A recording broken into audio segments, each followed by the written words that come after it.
s'est-il passé le 5 novembre 1990 dans le ciel de France aux alentours de 19h? On l'ignore toujours. Et la version officielle ne permet pas de rendre compte des milliers et des milliers d'observations qui ont été faites ce soir-là du sud-ouest au nord-est de la France.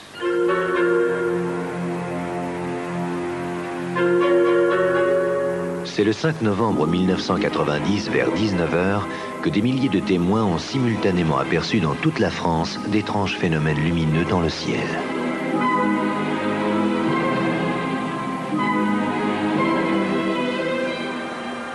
Au-dessus du Massif central, un équipage en vol croise quelque chose d'inexpliqué.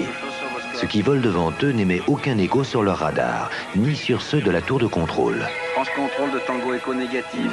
Ça semble être passé environ 1 milliard de pieds en direction opposée. À la même heure, dans la banlieue de Colmar en Alsace, un professeur d'art plastique rentre de son travail. Il s'apprête à ranger sa voiture quand son attention est soudain attirée par des lueurs dans le ciel. J'ai vu une sorte de feu de Bengale dans le ciel. C'était des traînées lumineuses en nombre très important. Alors je me suis précipité sur le caméscope qui était dans la voiture, j'ai commencé à filmer. Donc j'ai focalisé essentiellement sur un point qui me paraissait prépondérant. C'est en revisionnant la cassette ensuite que j'ai constaté qu'effectivement il y avait un triangle qui apparaissait clairement ensuite. Le problème c'est qu'en filmant ces choses qui me paraissaient plus importantes, j'ai occulté le reste, c'est-à-dire un nombre important de traînées lumineuses qui avançaient de façon parallèle. C'était superbe, il faut dire c'était magnifique. Et ça m'a fait vraiment... j'étais heureux, c'était beau, et j'avais le sentiment de vivre quelque chose de vraiment unique. Le lendemain, dans toute la France, des centaines de témoins décrivent ce qu'ils ont aperçu la veille. Hier soir, vers 19h, en revenant du bout de la rue du lotissement, j'ai aperçu un phénomène lumineux, mais les contours de l'objet, si on peut dire, n'étaient pas très précis. C'était surtout des points qui me permettaient de définir la forme. Alors, devant, il y avait comme un V, avec des lumières très brillantes, plus grosses qu'une étoile. Les étoiles faisaient le tour, enfin les étoiles et les lumières de toutes les couleurs faisaient le tour. Et le plus impressionnant, c'est quand ça a passé, j'ai bien vu que c'était une masse parce que c'était noir, ça a caché les étoiles hein, et les phares étaient allumés en dessous. Et donc ça éclairait au sol, mais ça devait être quand même assez haut puisque les reflets ne donnaient pas vraiment au sol. Enfin, on voyait ces phares comme des lasers, mais ça n'éclairait pas le sol, donc ça devait être quand même assez haut. Mais alors si c'était haut, c'est que c'était énorme. Encore plus tôt, encore plus d'infos avec Jacques Legros. Et des ovnis dans le ciel de France, dans le Bas-Rhin d'abord, mais aussi à Nantes, en passant par les aéroports d'Orly et de Roissy. Les médias s'emparent de l'affaire. Toutes les unes des journaux sont faites sur cette vague de lumière inexpliquée. Les scientifiques commencent leur enquête. Leur thèse s'oriente dès le début sur un objet qui se serait désintégré dans l'atmosphère.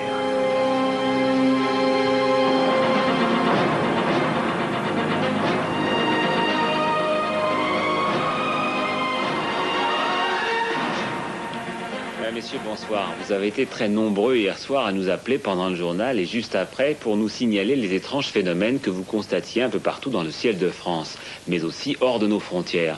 Beaucoup d'entre vous parlaient d'ovnis et on s'était pris à rêver. Eh bien non, ce n'était une simple météorite qui venait d'exploser lors de son entrée dans l'atmosphère. Mais Dieu que c'était beau. Regardez ce que nous a adressé l'un de nos téléspectateurs de Colmar. Image commentée par Nelly Ponce. Ces images en 8 mm ont été tournées hier soir à Colmar à 19h, affirme M. Depin. Un phénomène lumineux, ce faisceau important et ce triangle que des centaines de personnes affirment avoir vu à la même heure en de multiples lieux. De Toulouse à Turin, de Bordeaux à Londres, plusieurs centaines de témoignages décrivent une manifestation lumineuse ayant traversé le ciel d'Europe d'ouest en est. Des témoignages de simples passants, mais aussi de professionnels comme des pilotes de ligne ou encore les contrôleurs aériens d'Orly qui pendant 1 minute ont aperçu un phénomène lumineux alors que leur radar n'enregistrait rien. L'Observatoire de Munich affirme qu'il s'agit de l'explosion d'un météorite lors de son entrée dans l'atmosphère. Une hypothèse probable mais non confirmée selon les experts français. 2 jours à peine après les observations, l'hypothèse de l'OVNI est déjà écartée. Ce ne serait donc un météorite, un phénomène naturel parfaitement explicable. En Seine-et-Marne, un homme doute. Jean Grélé, ancien commandant de bord à Air France, se souvient de ce qu'il a vu la nuit du 5 novembre. Il a ce soir-là, avec 7 autres personnes, été témoin d'un événement qu'il n'oubliera jamais. Si quelqu'un qui aurait vu ce que nous avions vu acceptait la thèse officielle, ça voudrait dire qu'il remet complètement en cause ses propres perceptions. Il est 18h55. Jean Grélé, qui est professeur d'aïkido à ses heures de loisirs, attend avec un groupe d'élèves l'ouverture de la salle de sport. Janine, la secrétaire du club, est en retard et c'est elle qui a la clé.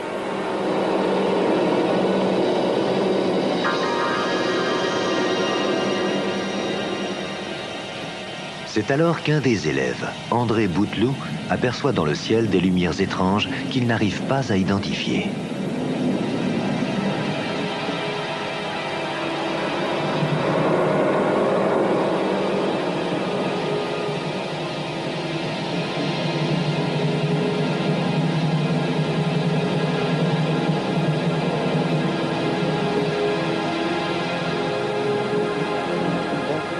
Il va se poser dans la cour, celui-là. J'ai réalisé que j'avais affaire à quelque chose que je n'ai jamais vu de ma vie. Ça, c'est absolument certain. En 17 000 et plus heures de vol, en 40 ans, je n'avais rien vu de semblable dans le ciel. Ça, c'est certain.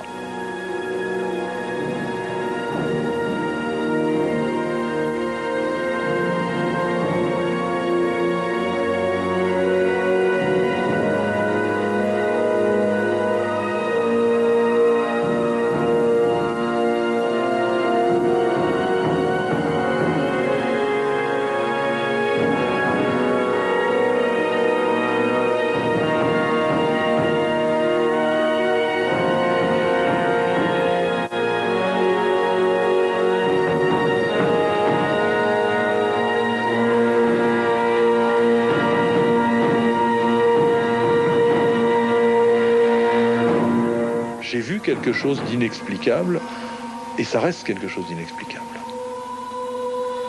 Ces dimensions me sont apparues immédiatement comme gigantesques. Cette impression de lenteur majestueuse, ça m'a véritablement frappé.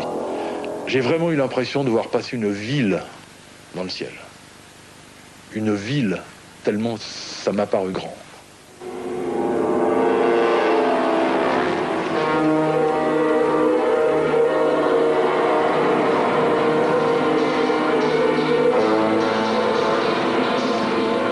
Vous savez, arriver quand même à 65 ans et travailler dans l'aviation, connaître quand même ce que c'est qu'un avion, une machine volante, et de confronter à ce genre de choses, on peut être étonné.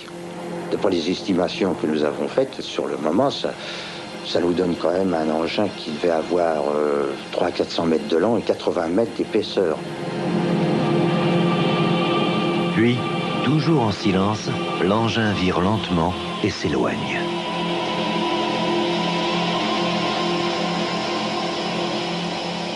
Au même moment, 500 mètres plus loin, Janine Charmont se dirige vers le club de sport. Soudain, elle aperçoit au-dessus des maisons 2 faisceaux de lumière à très basse altitude qui disparaissent au loin. Ça s'est éloigné tout d'un coup. C'est-à-dire que je n'ai pas pu le suivre comme une trajectoire d'avion ou quelque chose comme ça. Ça s'est éloigné assez rapidement. C'est une masse qui m'est apparue comme ça. Je l'ai vue par le pare-brise de la voiture, puisque j'étais en voiture, et je l'ai vu disparaître de la même façon que j'ai eu les yeux dessus. À 5 km, Serge Jacob et son fils Cédric vont eux aussi au même instant voir passer un engin mystérieux au-dessus d'eux.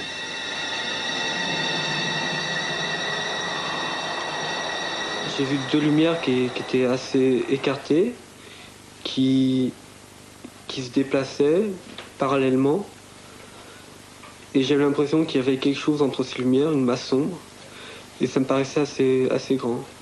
Et ce qui m'a le plus impressionné, c'était les points lumineux, si vous voulez. Ça faisait un genre de triangle, très éclairé aux extrémités. Au centre, ça faisait une lumière un petit peu tamisée, et j'avais l'impression qu'en dessous, il y avait aussi des lumières qui éclairaient. De leur côté, les scientifiques ont donné une explication. Il s'agit d'une rentrée atmosphérique. soit des rentrées d'objets satellisés, c'est-à-dire des satellites ou des morceaux de troisième étage de fusée, soit un objet naturel de type météoritique qui pénétrerait dans l'atmosphère. Si l'objet se trouve à plusieurs kilomètres d'altitude, il est par conséquent, et si les conditions atmosphériques sont claires, il peut être observé en de nombreux points du territoire comme la France, et voire même dans différents pays européens. 2 semaines plus tard, le verdict scientifique est sans appel. Le Centre national d'études spatiales démontre qu'il s'agit du 3e étage d'une fusée soviétique qui s'est désintégrée à très haute altitude entre Pau et Strasbourg. Malgré cette explication, certains témoins restent sceptiques. Thierry Reynaud est sûr que ce qu'il a vu voler dans le ciel à très basse altitude cette nuit-là à 18h57, ce ne sont pas des météorites ou des débris de fusée. Nous avons aperçu un objet gigantesque délimité par 3 balises blanches. Et à la base de ce triangle, nous avons également noté un feu blanc, comme une poursuite de scène à peu près, le tout se déplaçant lentement. Nous avons pu observer cet objet pendant à peu près 2 minutes, jusqu'au moment où il a disparu dans la zone Trocadéro-Tour Eiffel. Il y a certainement eu, je ne le nie pas, une rentrée atmosphérique ce soir-là, c'est possible, mais ce que nous avons vu ce soir est incompatible avec cette thèse, tout simplement parce que je sache, une rentrée atmosphérique peut difficilement se déplacer à l'horizontale sous la couche nuageuse. Plus de 2500 personnes ont vu cette nuit-là quelque chose de mystérieux et de magnifique qu'ils n'oublieront jamais et qu'ils ne comprennent toujours pas. Pour les personnes qui n'ont rien vu du tout, je pense qu'elles seront effectivement plus tranquilles, à se dire, bon, ça va, il y a eu cette nuit-là des phénomènes, un tas de phénomènes, mais ils sont parfaitement expliqués, les autorités contrôlent la situation. En fait, il n'y a pas de situation, simplement une erreur d'identification. Je veux dire que ça ne me gêne pas du tout, ça ne me gêne pas du tout. Si ça rassure la plupart des gens, c'est très bien.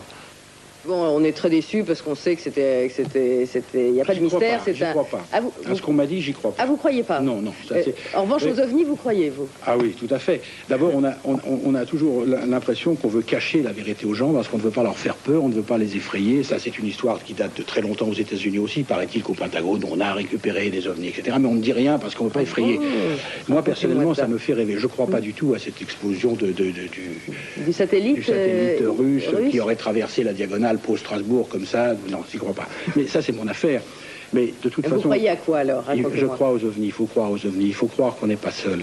C'est pas possible qu'on soit seul. Que sont vraiment ces objets qui ont survolé la France cette nuit du 5 novembre 1990? S'agit-il seulement des débris d'une fusée russe ou y avait-il en même temps autre chose?